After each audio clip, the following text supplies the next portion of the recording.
कि जो जमीन को जोते बोए वो जमीन का मालिक होए, राष्ट्रपति का बेटा हो या चपरासी की हो संतान, और टाटा बिरला अंबानी हो, सबको शिक्षा एक समान। सबको शिक्षा सबको काम, वरना होगी नींद हराम। शिक्षा पर जो खर्चा हो बजट का 10वां हिस्सा हो, और सबको शिक्षा दे न सके जो, वो सरकार निकम्मी है। और जो सरकार निकम्मी है वो सरकार, वो सावित्रीबाई फूले जिनके ऊपर पत्थर और कीचड़ फेंका गया। सावित्रीबाई फूले 2 साड़ी लेकर घर से निकलती थी स्कूल जाने के लिए, क्योंकि रास्ते में उनके ऊपर गोबर फेंका जाता था, मैला फेंका जाता था। और सावित्रीबाई फूले जाकर बोलती हैं, तुम मेरे ऊपर गोबर फेंकते रहे, मैं तुम्हारे बच्चों को शिक्षा देती चली गई। एक दिन गोबर हारेगा और कलम और किताब जीतेगी। लेकिन अब एक बात का जवाब दीजिए, कल जो गोबर फेंकते थे उन्हीं के लोग आज गोबर में विज्ञान ढूंढते हैं। कि वैचारिक लड़ाई कलम और किताब से लड़ी जाती है, और त्रिशूल और तलवार के खिलाफ कलम और किताब की लड़ाई का साथ देने के लिए मैं इस मंच पर आया हूं, और आप सबके सामने ये कबूल करता हूं कि इस कलम और किताब की लड़ाई को हम आगे बढ़ाएंगे और कलम किताब को जीतने की बात करेंगे। हमारी लड़ाई किसी जाति किसी धर्म के खिलाफ नहीं है। सम्राट अशोक ने जब तलवार उठाई तो वहां मैं गया हूं, उस जगह पर बंगाल में नदी का रंग लाल हो गया था, और जब तलवार रख करके बुद्धिज्म का परचम उठाया, ये पंचशील झंडा पूरी दुनिया में लहराया। उस ताकत का नाम है सम्राट अशोक, और उसकी बात मैं बिहार में जब भी आता हूं तो याद करता हूं।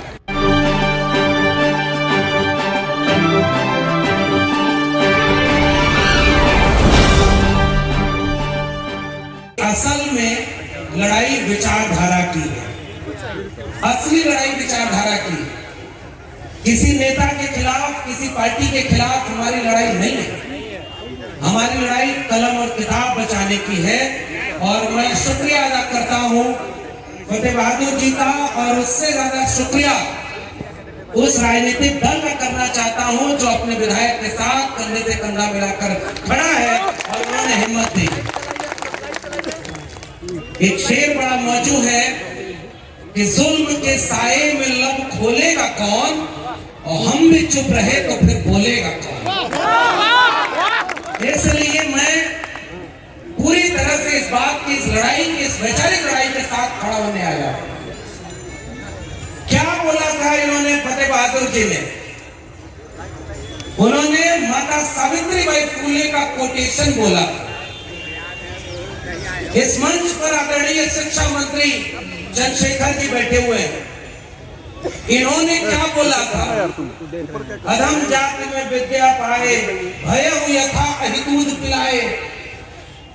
और इस बात के लिए कहा कि हमारी पूरी लड़ाई मान सम्मान की है, और जिस ग्रंथ में हमारे लोगों के लिए कोई गलत बात लिखी होगी तो हम उसकी आलोचना करेंगे।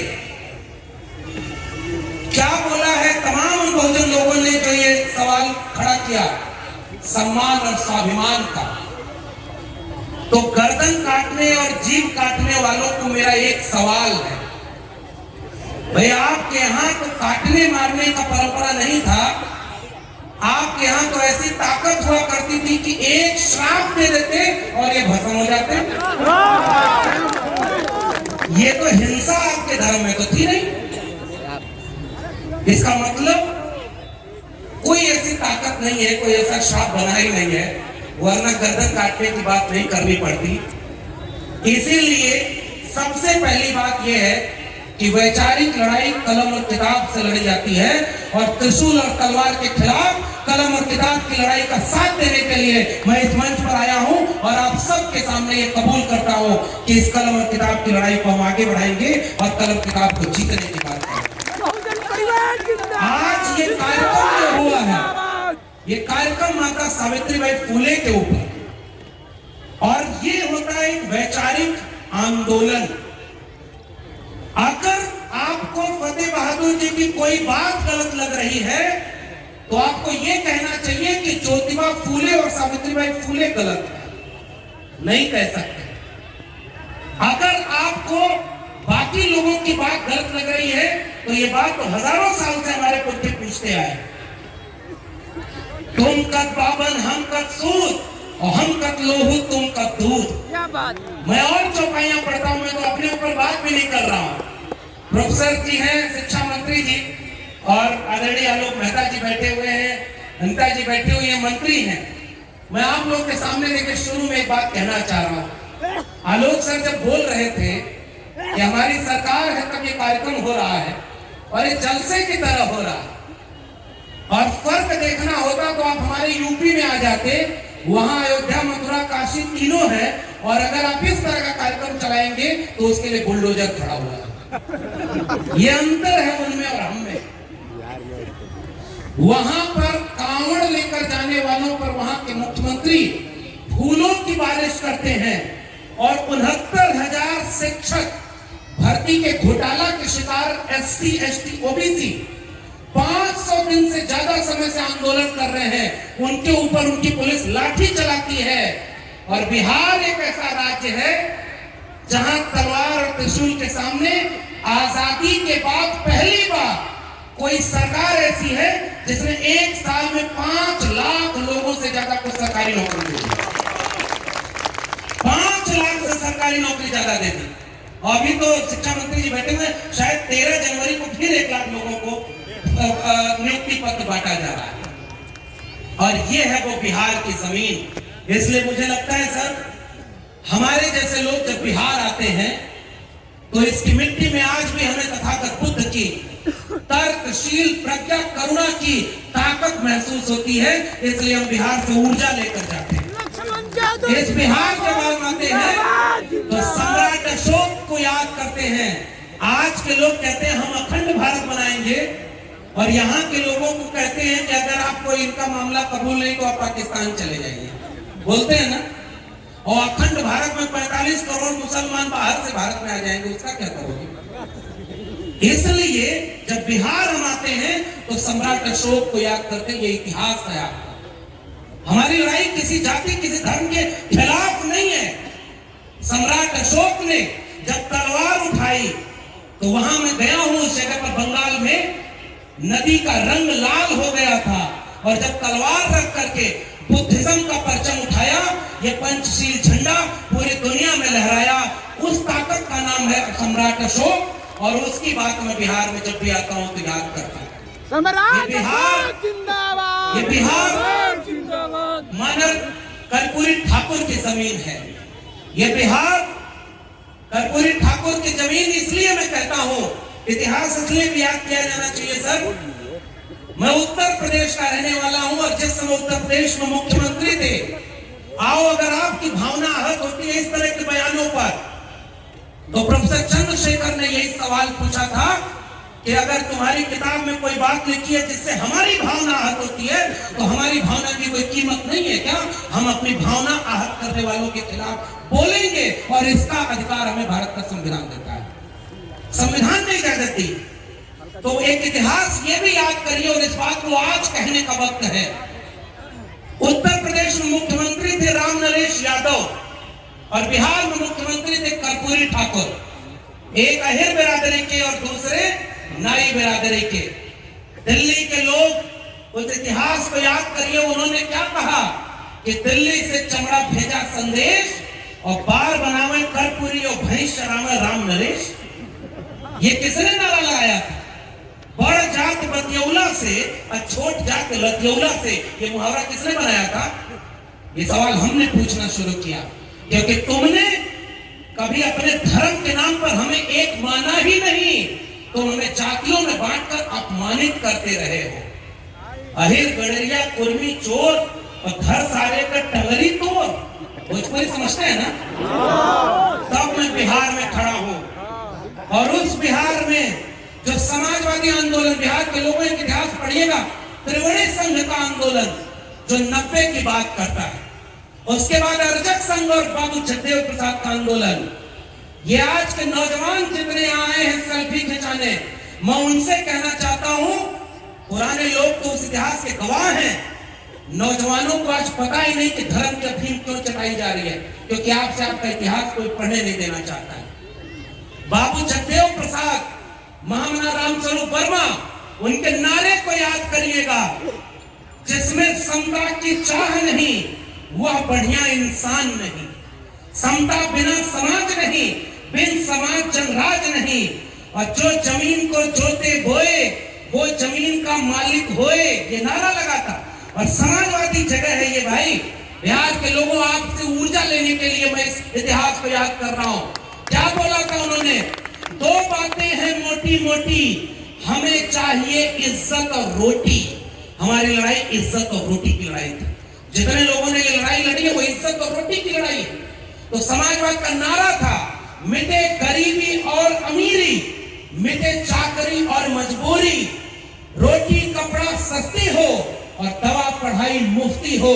वो नारा जब आगे बढ़ा, उन्होंने क्या लिखा उस नारे में कि ब्राह्मणवाद की क्या पहचान, गिरपिट बोले करे न काम, और मानववाद की क्या पहचान, ब्राह्मण भंगी एक समान।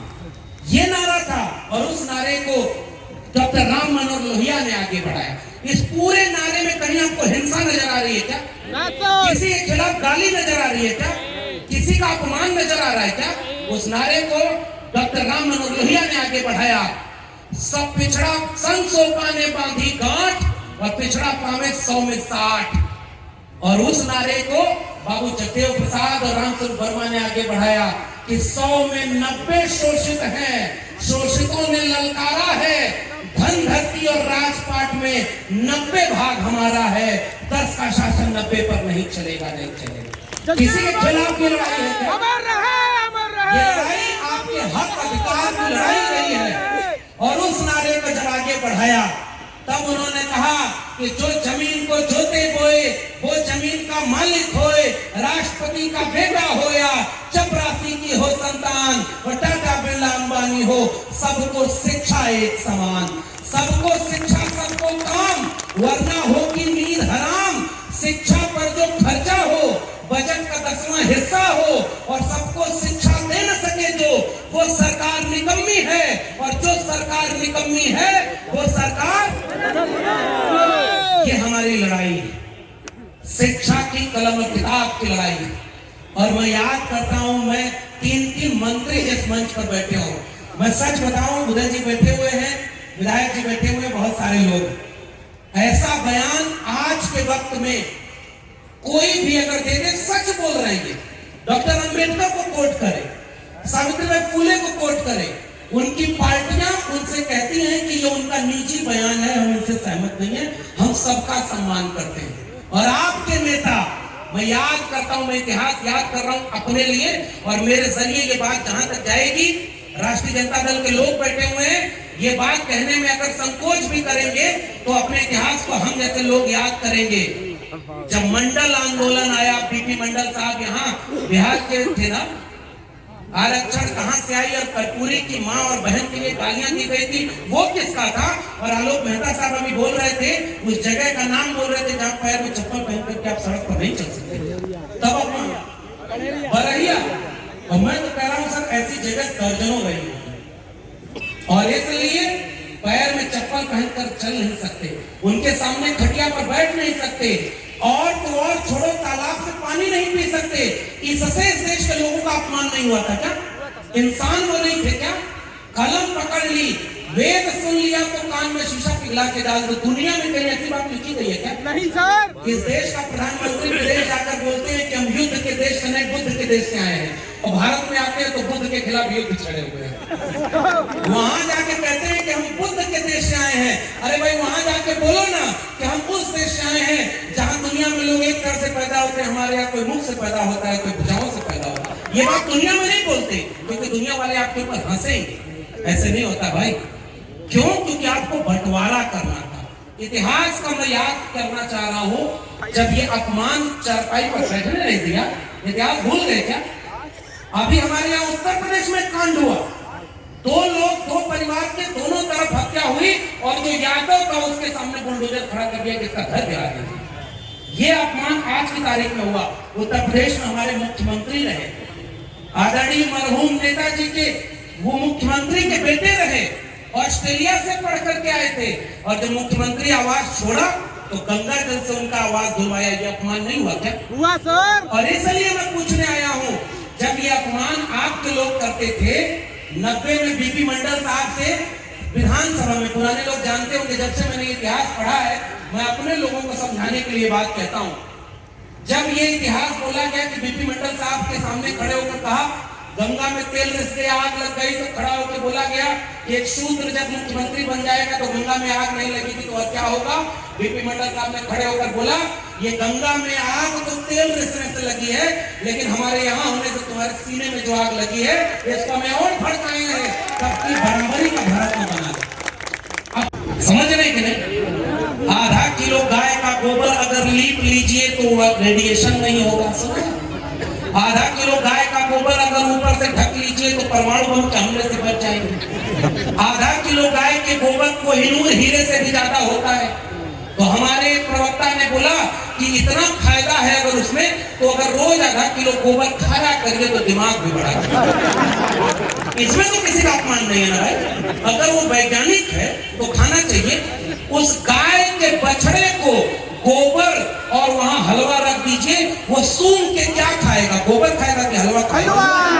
और इंसान कहां पहुंच गया? अब मैं और ज्यादा नहीं कहूंगा, समझदार को इशारा काफी। सावित्रीबाई फुले के ऊपर गोबर फेंकने वाले इतिहास में मिट गए। गोबर और पत्थर सह करके आपके बच्चों को कलम और किताब पकड़ाने वाली सावित्रीबाई फुले अमर हो गई और आज भी सावित्रीबाई फुले की जयंती मनाई जा रही है। अगर फतेह बहादुर सिंह जी यहाँ पर कोई दूसरा धार्मिक कार्यक्रम कर देते तो वहां एकदम दूसरा माहौल होता, लेकिन मैं तो शुक्रिया अदा करता हूं इस संस्कार का कि इतने देर तक कलम और किताब की बात सुनने के लिए आप लोग बैठे हैं, और जो सरकार में मंत्री हैं, 3 मंत्री इतनी देर तक बैठे हुए हैं, ये वैचारिक प्रतिबद्धता है। आप 2 बार विधानसभा अध्यक्ष रहे उदय नारायण जी, यहाँ से जब खड़े होकर बोल रहे थे ना कि फतेह बहादुर आगे बढ़ो, हम तुम्हारे साथ हैं। अरे भाई बाकी छोड़िए, आपका इतिहास ही यही रहा है। मंडल के विरोध में कमंडल का रथ लेकर कुछ लोग निकले थे ना। अब मैं अपना वर्तमान का इतिहास याद कर रहा हूँ। लोगों से पूछा कि लालू यादव ने बिहार को स्वर्ग बनाया, तो लोगों ने कहा कि लालू यादव ने बिहार को स्वर्ग नहीं बनाया, लेकिन बेजुबानों को जुबान देकर लोगों को स्वर्ग दिया है। अब अपने स्वाभिमान की लड़ाई वो अपने दम पर लड़ते हैं। वो बेच रहे हैं भारत को, मैं चैन से कैसे सो जाऊं। वो लूट रहे हैं भारत को, खामोश में कैसे हो जाऊं। हाँ मैंने कसम उठाई है, मैं देश नहीं बिकने दूंगा। याद आया? किसी की याद आई? सौगंध मुझे इस मिट्टी की, मैं देश नहीं। रेल बेच दिया। पहले रेल बेचा, बचपन में स्टेशन पर चाय बेचता था, चाय बेचते किसी ने नहीं देखा, देश बेचते सब देख रहे हैं, फिर भी उनके लोग कहते देश कहां बिक रहा है। रेल बिक गई और मेहता साहब बोल रहे थे पहले पटरी बेचा, रेलवे का डिब्बा बेचा, रेलवे स्टेशन बेचा, हवाई चप्पल वाले को हवाई जहाज में चुराएंगे, हवाई जहाज बिक गया, बैंक बिक गया, बीएसएनएल बिक गया, एजुकेशन बिक गई। आप तो उदय नारायण जी जब खड़े होकर के यहाँ कह रहे थे, आदरणीय शिक्षा मंत्री जी बैठे हुए, मैं अपने निकाले जाने के बाद पहली बार यहाँ सामने बैठा हूँ। मेरे पास एक दिन एक फोन आया कि आपको नौकरी से निकाल कर लगता है उन्होंने बड़ी गलती कर दी, क्योंकि आपके साथ तो पूरे देश के लोग खड़े हो गए। हमने कहा यही तो फर्क है, वो समझदार होते तो नौकरी दे देते, अब तो आजाद कर दिया है। अब पूरे देश में फूले अम्बेडकर पेरियार के मिशन को लेकर चलेंगे और इस लड़ाई को आगे बढ़ाएंगे।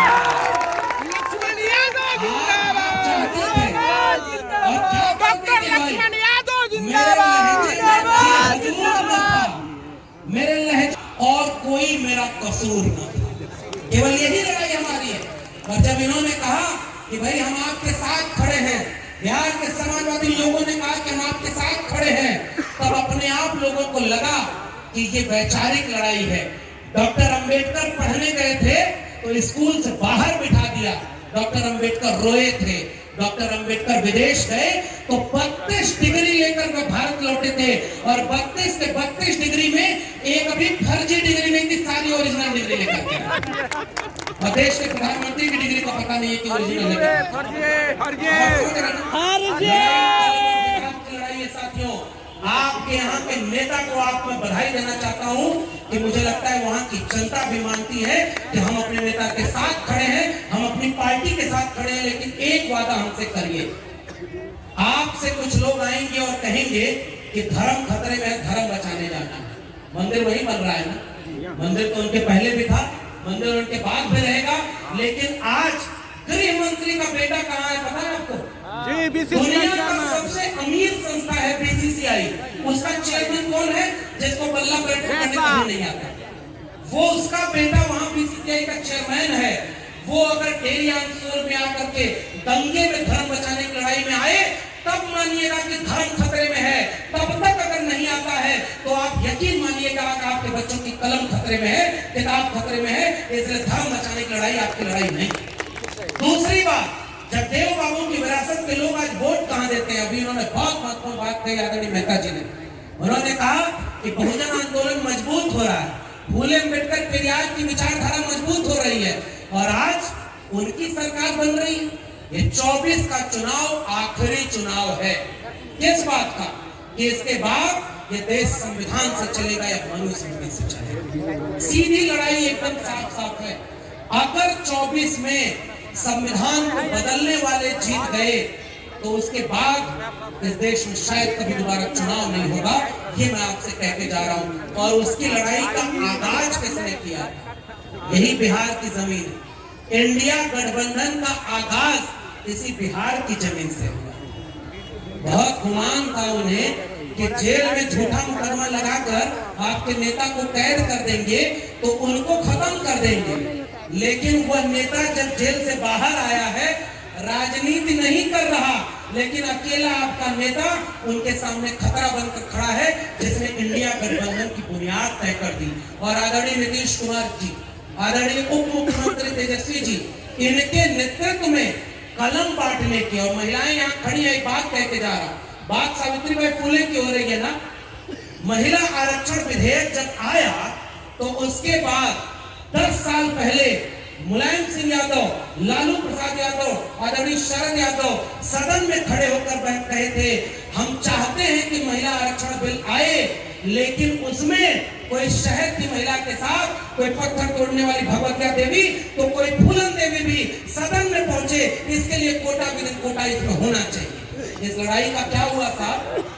उनको कहा गया कि महिला आरक्षण विधेयक के विरोधी है, और इतनी महिलाएं यहाँ बैठी हैं। आप बताइए, यहाँ जब ये हमारी मंत्री महोदया जब बोल रही थी तब मुझे महसूस हो रहा था कि समाजवाद अगर जमीन पर लागू हो जाए, जितने लोगों का वक्ताओं में नाम था, जितनी जातियों को 6 विश्वविद्यालय बनाया लालू प्रसाद यादव जी ने, चरवाहा विद्यालय बनाया कि गैया बकरी चरती जाए और मुन्नी बच्ची पढ़ती जाए, वो वाला काम उन्होंने चरवाहा विद्यालय के साथ किया। 6 विश्वविद्यालय बनाए, और जिस समय केरल का शिक्षा बजट 78 करोड़ था, उस समय बिहार में आदरणीय लालू प्रसाद यादव का शिक्षा बजट 176 करोड़ था। शिक्षा और कलम के लिए उन्होंने नारा दिया। पहले नारा लगा था करो या मरो, और अब बिहार में लालू जी ने नारा लगाया पढ़ो या मरो। अगर पढ़ाई नहीं होगी, उन्होंने भाषण दिया कि अगर आपका बच्चा पढ़ाएगा नहीं तो ये ब्राह्मणवाद के मकड़ जाल से मुक्त नहीं हो पाएगा। और इसलिए कलम और किताब पर खतरा है। इतनी महिलाएं खड़ी हैं, क्या इस देश की महिलाओं को, जिनको कहा जाता है कि शिव चर्चा कराओ, कोरोना माता का मंदिर, एक और दो कथा सुना दे सर, फिर उसके बाद अगर शिक्षा मंत्री मैं भोजपुरी इलाके से आया। अखंड और अंधविश्वास क्या होता है? कोरोना माता का मंदिर पहली बार कहाँ बना? बिहार में बनाया, पता है ना? मैं एक कथा सुनाता हूँ, और मेरा पीएचडी का काम है भक्ति आंदोलन पर। जिसको भावना आहत हो वो मुझसे कलम और किताब लेकर डिबेट करा लेगा, मैं दस्तावेज लेकर आ जाऊंगा। लेकिन हमारे यहाँ भोजपुरी में एक किस्सा है, एक गांव में गधा मार दिया 4 बच्चों ने। गांव वाले जाकर उनसे बोले कि अरे भाई, वो किसी जाति के खिलाफ नहीं है, उस मानसिकता के खिलाफ है, याद रखिएगा। जब उनसे जाकर बोले कि अरे भाई, उन्होंने गधा मार दिया है, क्या होगा? तो कहा ये तो बहुत बड़ा पाप है। माताओं, आप लोग सुनना इस कहानी को। जब उनसे जाकर पूछा गया तो कैसे इससे मुक्ति मिलेगी, तो कहा कि इसके लिए तो हवन कराना पड़ेगा, 25 गांव के हमारे वाले लोगों को बुलाकर खिलाना पड़ेगा। तो कहा इसमें तो बड़ा खर्चा आएगा। कहा बिना खर्चा की मुक्ति नहीं मिलेगी। तब तक पीछे से गांव वाला उनसे जाकर बोला कि भाई साहब, जो 4 लड़के गधा मारे हैं उसमें एक आपका बेटा संतोष भी था। और जैसे ही ये बात उनको पता चली, बच्चों क्या बैठे और भोजपुरी में कहावत पढ़े कि 2 ही 4 लड़के की परिभाषा उस 90% बहुजन से पूछेगा जिन्होंने उसके दिल में आत्मसम्मान दे दिया। एक वादा आपसे लेना चाहता हूँ, आप भूखे रहना, प्यासे रहना, अपने बेटा बेटी को कलम और किताब जरूर भेजिएगा और शिक्षा जरूर दीजिएगा, इसका वादा करते कि नहीं? अरे भाई, इतने आलीशान शिक्षा मंत्री जी यहाँ बैठे हुए हैं। बिहार में शिक्षा को लेकर अपमान होता था और बिहार में अब शिक्षा को लेकर सम्मान होता है। पूरे देश में कहिए कि अगर शिक्षा मंत्री कोई हो तो ऐसा पढ़ा लिखा और विद्वान और अपने विचारधारा को लेकर कमिटेड होना चाहिए। अगर मंत्री कोई हो तो आलोक मेहता जी जैसा हो, अगर मंत्री कोई हो तो लंका जी जैसा हो। और उदयनारायण चौधरी जी ने अभिभावक की तरह तो वो बात कह दी। हमारे यहाँ सतीश भाई हैं, फतेह बहादुर जी हैं, हम आपको हिम्मत देकर जा रहे हैं, लेकिन उससे ज्यादा डेहरी आंसोल के लोगों, हम आपसे हिम्मत लेकर जा रहे हैं हम, क्योंकि आज इस देश में दंगे का माहौल बनाया जा रहा है। समाजवादी लोगों, हमने और आपने समाजवाद और सामाजिक न्याय का लाभ लिया है। अगर हम इस संविधान को नहीं बचा पाए तो इसका दोष किसी अनपढ़ गवाह को नहीं दे सकते जो इस समय कोई ठेला चला रहा है। आखिरी में कह के जा रहा हूं, एकजुट हो जाइए और वोट कहां देना है इसकी ताकत पहचान लीजिए। अगर आपका वोट गलत जगह पहुंच गया तो आप लाख कहते रहिएगा कि आज समाजवाद नहीं आया, क्योंकि संविधान बदलेगा तो सबसे पहले शूद्र पैदा होंगे। एकलव्य और शंभू का इतिहास किसी बहुजन ने नहीं लिखा। एकलव्य और शंभू अगर है, मुझे यूनिवर्सिटी से इसलिए नहीं निकाला गया कि मेरिट कमजोर थी। एकलव्य कमजोर है इसके लिए आरक्षण नहीं था, द्रोणाचार्य जातिवादी है इसके लिए आरक्षण था, और वो द्रोणाचार्य आज भी जिंदा है, इसलिए हम जैसे लोगों के हाथ से नौकरी छीन रहे हैं। हम आपसे गुजारिश करने आए हैं, कलम और किताब की बात करने के लिए संविधान को बचाना जरूरी है। और आखिरी में किस्सा जो मैं हर जगह कहता हूं, आप ये मत सोचिएगा कि उनके पास ताकत ज्यादा है, मीडिया ज्यादा है, वो झूठ को सच बोलेंगे, वो हर चीज झूठ बोल करके टेलीविजन को दिखाएगा, जीत जाएंगे। लालू जी और नीतीश जी जब प्रशासन करने आए थे तो टेलीविजन था क्या? कर्पूरी ठाकुर जब यहाँ के मुख्यमंत्री बने तो टेलीविजन और सोशल मीडिया था क्या? तो आज अगर इतना सोशल मीडिया है तो उसका पॉजिटिव उपयोग करिए, और इतने लोग ताकत में हैं तो हाथ उठाकर वादा करिए, चाहे कुछ भी हो जाए 2024 में संविधान विरोधियों को दिल्ली की कुर्सी पर नहीं बैठने देंगे। बैठने देंगे क्या? दिल्ली की कुर्सी पर बैठने देंगे? संविधान विरोधी को जीतने देंगे? उनको धर्म के नाम पर आग लगाने देंगे? उनको शिक्षा बेचने देंगे? अगर नहीं तो यहाँ से संकल्प लेकर जाइए कि आप संविधान बचाने के लिए कुछ भी करेंगे। कमजोर मत समझिएगा। जंगल में आग लगी तो सारी चिड़िया भाग रही थी या चुपचाप तमाशा देख रही थी। एक चिड़िया अपनी चोंच के पानी से जंगल की आग पर जाती और चोंच का एक बूंद पानी डालकर फिर आती पानी लेने। बाकी चिड़िया खड़े होकर हंस रही थी कि तुम्हारे एक बूंद पानी से इतने बड़े जंगल की आग बुझ जाएगी क्या? ये मेरा आखिरी वाक्य है, इस वाक्य को गांव-गांव पहुंचाना। उस चिड़िया ने कहा कि अगर मुझे पता है कि मेरे एक चोंच के पानी से ये जंगल की आग नहीं बुझेगी, मगर जब इस आग का इतिहास लिखा जाएगा तो मेरा नाम आग लगाने वालों में नहीं, आग बुझाने वालों में शामिल होगा। जय भीम, जय मंगल, संविधान जिंदाबाद, उन्मूलन जिंदाबाद, इनकलाब जिंदाबाद। अच्छी लगी हो तो हमारे चैनल को लाइक करें, शेयर करें और सब्सक्राइब कराना। हमारे चैनल के साथ जुड़ने के लिए फेसबुक, व्हाट्सएप, ट्विटर, इंस्टाग्राम व पब्लिक ऐप पर द न्यूज़ जनरेशन लिखकर सर्च करें।